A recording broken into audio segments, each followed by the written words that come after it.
Hello friends. तो 9 episode की start में हम देखते हैं कि ग्रैंडमा मेड लुओ जिंग से बताती है कि वो टाइगर शूज प्रिंस की मॉम ने उन्हें दिया था मरने से पहले, इसलिए प्रिंस को वो शूज बहुत ही ज़्यादा इम्पोर्टेंट है। तुमने इसे गलती से तोड़ दिया, इसलिए वो बहुत ही ज़्यादा गुस्सा हो रहे थे। लेकिन उन्हें बाद में रियलाइज़ हुआ कि उन्होंने तुम्हें ज़्यादा ही चिल्ला दिया, इसलिए लेकिन वो अपनी फीलिंग्स तुम्हें बता नहीं पा रहे कि वो कैसे तुमसे माफ़ी मांगे। फिर लुओ जिंग को भी रियलाइज हो जाता है कि उसने जोंग वूमे की बहुत ही ज्यादा इंपॉर्टेंट चीज तोड़ दी है। फिर नेक्स्ट सीन में हम देखते हैं कि लुओ जिंग जोंग वूमे के पास पहुंच जाती है और उससे कहती है कि मुझे माफ करना, मैंने तुम्हारा गलती से टाइगर शूज तोड़ दिया। फिर लुओ जिंग अपना बनाया हुआ टाइगर शूज उसे दे रही होती है और कहती है कि मैंने इसे बहुत मेहनत से बनाई हूँ, मैं बहुत सिंसियर हूँ। फिर जोंग वूमे उससे वो शूज लेते हुए उसका हाथ देख लेता है कि कटा हुआ होता है। वो उससे पूछता है क्या वो अभी भी दुख रहा है। लुओ जिंग उससे बताती है कि नहीं, अब ठीक है। फिर जोंग वूमे उस टाइगर शूज को देखकर हंसता है और उससे पूछता है कि तुम श्योर हो ये टाइगर है और कोई कैट नहीं। फिर लुओ जिंग कहती है कि हाँ, ये टाइगर नहीं बल्कि एक कैट है तुम्हारी तरह। फिर ये बोलकर लुओ जिंग वहां से जाने लगती है तो जोंग वूमे उससे पीछे से कहता है कि मुझे माफ करना, मुझे पता है कि तुमने ये जानबूझ के नहीं किया था। अब नेक्स्ट सीन में हम देखते हैं कि जोंग वूमे से मिलने मास्टर जियांग आया हुआ होता है और जोंग वूमे सिर्फ लुओ जिंग के बारे में ही सोच रहा होता है और जियांग ये नोटिस कर लेता है कि जोंग वूमे किसी और ही ख्याल में खोया हुआ है। फिर जियांग उससे पूछता है कि जोंग वूमे, क्या तुम अब लुओ जिंग के बारे में हर पल सोचते रहते हो? फिर जोंग वूमे उससे कहता है कि हाँ। फिर जियांग कहता है कि ये तो बहुत बड़ी बीमारी हो गई है तुमको तो, लेकिन मुझे पता है इसे कैसे ठीक करना है। फिर मास्टर जियांग वहाँ पे डांसर ये को आवाज देता है। फिर ये डांस करना शुरू कर देती है और तभी वहाँ पर लुओ जिंग आ जाती है और वो ये सब देखकर शॉक हो जाती है और अपने मन में सोच रही होती है कि इस जोंग वूमे ने इस डांसिंग गर्ल को घर में बुला लिया अब। और लुओ जिंग को जेलस होता देख जोंग वूमे खुश हो रहा होता है और फिर वो उससे कहता है कि तुम बिना नॉक करे अंदर क्यों आ गई, बाहर जाओ। फिर लुओ जिंग गुस्से में वहाँ से चली जाती है और जोंग वूमे मास्टर जियांग से कहता है कि मुझे नहीं पता तुमने डांसर ये को आज क्यों बुलाया है, लेकिन तुमने मेरी बहुत बड़ी हेल्प कर दी है। फिर जोंग वूमे जंगजी से कहता है कि डांसर ये को गेस्ट रूम दिखा दो। और दूसरी तरफ हम लुओ जिंग को देख रहे होते हैं जो कि बहुत ही ज्यादा गुस्से में होती है। तभी वहाँ पर प्रिंस जिंगयोन आ जाता है और वो लुओ जिंग से कहता है कि मैं यहाँ पर आप दोनों को कॉन्ग्रेचुलेशन करने आया हूँ, क्योंकि मैं शादी में नहीं आया था, इसलिए मैं गिफ्ट भी लेकर आया हूँ। और तभी वहाँ पर जोंग वूमे आ जाता है और लुओ जिंग देख लेती है कि वहाँ पर खड़ा हुआ है। फिर लुओ जिंग एक्टिंग करना शुरू कर देती है और वो जिंगयोन के ऊपर हाथ रखती है और कहती है कि कितने दिन हो गए मिले हुए, तुमने जो लास्ट टाइम म्यूजिक बजाया था बहुत ही ज्यादा अच्छा था। फिर जोंग वूमे वहाँ खड़े ये सब देखकर जेलस फील करता है और वहाँ से चला जाता है और लुओ जिंग को ये देखकर मजा आ जाती है। फिर नेक्स्ट सीन में हम देखते हैं कि रात हो चुकी है और ये ने काले कपड़े और मास्क पहनकर जोंग मेंशन के किसी रूम में जाने की कोशिश करती है, लेकिन तभी वहां पर जंगजी और कुछ गार्ड्स पहुंच जाते हैं और फिर वो यी से फाइट करते हैं और जंगजी की तलवार से यी को चोट लग जाती है और लेकिन फिर भी यी वहां से कैसे भी करके भाग जाती है। अब ये सारी चीजें जंगजी जाके जोंग वूमे को बताता है और फिर जोंग वूमे उससे कहता है कि पूरे मेंशन में अच्छे से चेक करो, कहीं दूर नहीं भागी होगी अभी। फिर हम देखते हैं कि कुछ गार्ड्स यी के दरवाजे पे नॉक करते हैं और उससे पूछते हैं कि क्या आपने इधर किसी को भागते हुए देखा है क्या?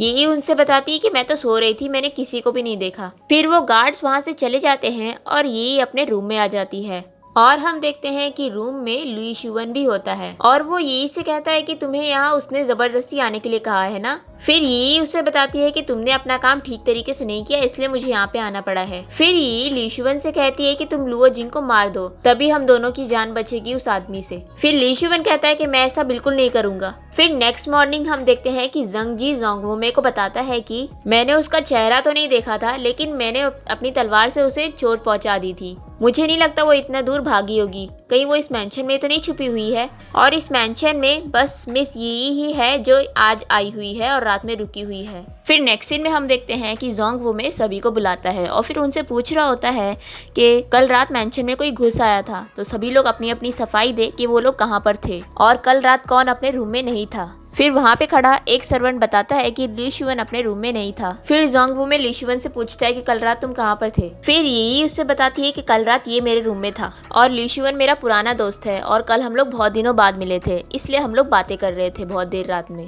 फिर लुओ जिंग ली शुवन से पूछती है कि ये जो कह रही है वो सच है कि नहीं। फिर ली शुवन उसे बताता है कि हाँ, ये सच कह रही है। फिर जोंग वूमे ली शुवन से कहता है कि तुमने अपने रूम में ना रहकर बल्कि गेस्ट रूम में जाकर मेरे मेंशन का रूल तोड़ा है, इसलिए तुम्हें पनिशमेंट तो मिलेगी ही। और फिर वो लुओ जिंग से पूछता है कि ये तुम्हारा बॉडीगार्ड है तो तुम इसे क्या पनिशमेंट देना चाहोगी। फिर लुओ जिंग अपने मन में सोच रही होती है कि ली शुवन क्या सच में कुछ कर रहा था रात में, क्या वो कुछ चुराना चाहता था और अगर ये सच हुआ तो उसे पुलिस लेकर जाएगी। और इसलिए लुओ जिंग लिशुअन को बचाने के लिए कहती है कि तुमने इस मेंशन का रूल तोड़ा है, इसलिए मैं तुम्हें काम से निकालती हूँ आज से। फिर जोंगवू में लिशुअन से कहता है कि ठीक है, अब अपनी चीजें पैक करो और निकल जाओ मेरे मेंशन से।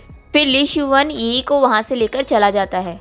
फिर नेक्स्ट सीन में हम देखते हैं कि प्राइम मिनिस्टर जोंग मेंशन आ जाता है और फिर वो जोंगवू में से कहता है कि मैं अपनी बेटी से मिलने आया हूँ। फिर शीचू जाके लुओ जिंग को बता देती है कि आपके डैड मिलने आए हैं आपसे। फिर लुओ जिंग डर रही होती है कि अगर उसके डैड ने उसे ऐसे कपड़ों में देख लिया तो वो समझ जाएंगे और सोचेंगे कि ये कोई काम की नहीं है और इसे मरवा देंगे। फिर शीचू लुओ जिंग से बताती है कि आपके सभी कपड़ों को प्रिंस ने लॉक करवा दिया था और आप इन मेड के कपड़ों में अपने डैड से तो नहीं मिल सकती ना। और फिर लुओ जिंग और शीचू उस रूम में जाते हैं जिसमें कपड़े लॉक कर दिए गए हैं और वहां पर लुओ जिंग को कोई और कपड़ा मिल जाता है ब्लू कलर का। और लुओ जिंग सोच रही होती है कि गेम को पहले से पता था कि मैं ऐसी मुसीबत में पड़ जाऊंगी, इसलिए उसने मेरे लिए कपड़ा तैयार करके रखा हुआ है। फिर नेक्स्ट सीन में हम देखते हैं कि लुओ जिंग का डैड जोंगवू में और मास्टर जियांग तीनों जाने एक साथ बैठ के बात कर रहे होते हैं और तभी वहाँ पर लुओ जिंग ब्लू कलर के रॉयल ड्रेस में आती है और मास्टर जियांग तो उसे देखता ही रह जाता है और जोंगवू में भी उसकी ड्रेस देखकर शॉक हो रहा होता है। और फिर लुओ जिंग अपने डैड से झूठ कहती है कि वो और जोंगवू में बहुत अच्छे से रह रहे एक साथ।